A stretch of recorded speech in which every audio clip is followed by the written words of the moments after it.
Hi friends, SAKCSന്റെ പുതിയൊരു വീഡിയോയിൽ നിങ്ങൾക്ക് സ്വാഗതം. ഇന്ന് നമ്മൾ വീഡിയോയിൽ ചെയ്യാൻ വേണ്ടി പോകുന്നത് പറഞ്ഞാൽ ഒരു ടെക് വീഡിയോ ആണ് നമ്മൾ ഇന്ന് ചെയ്യുന്നത്. ഓക്കെ ഫ്രണ്ട്സ്, ഗൂഗിൾ മീറ്റ് ഇല്ലാതെ നമ്മൾ പ്ലേ സ്റ്റോറിൽ നിന്ന് ഗൂഗിൾ മീറ്റ് ഡൗൺലോഡ് ചെയ്യാതെ എങ്ങനെ ഗൂഗിൾ മീറ്റ് ക്ലാസ് കാണാം എന്നാണ് നമ്മളിന്ന് നോക്കാൻ വേണ്ടി പോകുന്നത്. ഓക്കെ, അതിന് നമുക്ക് ആവശ്യമായി വരുന്നതെന്ന് പറഞ്ഞാൽ നമ്മുടെ ജിമെയിലാണ്. ഇതാ നിങ്ങൾക്ക് ഇവിടെ കാണാം, ഇവിടെ ജിമെയിൽ കാണാം, ഇവിടെ ഇതാ ജിമെയിലാണ് നമുക്ക് വേണ്ടത്.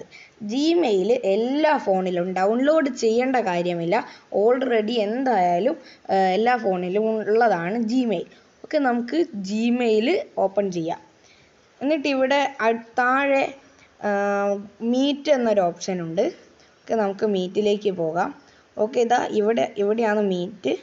ഓക്കെ, ആ മീറ്റിലേക്ക് പോയാൽ നമുക്ക് ഇവിടെ ന്യൂ മീറ്റിംഗ് വേണമെങ്കിൽ നമുക്ക് ഇവിടെ ഇത്രയും ഓപ്ഷൻസ് ഉണ്ട്.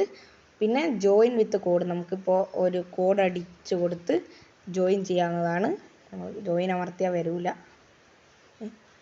No such meeting. ഓക്കെ, നമ്മൾ ഇവിടെ കോഡ് അടിച്ചു കൊടുത്താൽ മതി. നമ്മുടെ മീറ്റിംഗ് കോഡ് നമുക്ക് ഇപ്പോൾ ക്ലാസ് ആണെങ്കിൽ എന്തെങ്കിലും മീറ്റിംഗ് ഒക്കെ ആണെങ്കിൽ ആ മീറ്റിങ്ങിൻ്റെ ലിങ്കിന് താഴെയുള്ള കോഡ് അടിച്ചു കൊടുത്താൽ മതി. ഓക്കെ ഫ്രണ്ട്സ്, നമ്മുടെ ഇന്നത്തെ വീഡിയോ ഇവിടെ വൈൻഡപ്പ് ചെയ്യാണ്. വളരെ ചെറിയൊരു വീഡിയോ ആണ് ഇന്ന്. ഈ ഒരു അറിവ് നിങ്ങളുമായി പങ്കുവെക്കാനാണ് ഞാൻ ഇന്ന് വന്നത്. നിങ്ങൾ ഈ അറിവ് എന്തെങ്കിലും ഉപകാരപ്പെട്ടെന്ന് ആശംസിക്കുന്നു. ഓക്കെ, എങ്കിൽ നമുക്ക് അടുത്ത വീഡിയോ കാണാം. Good bye.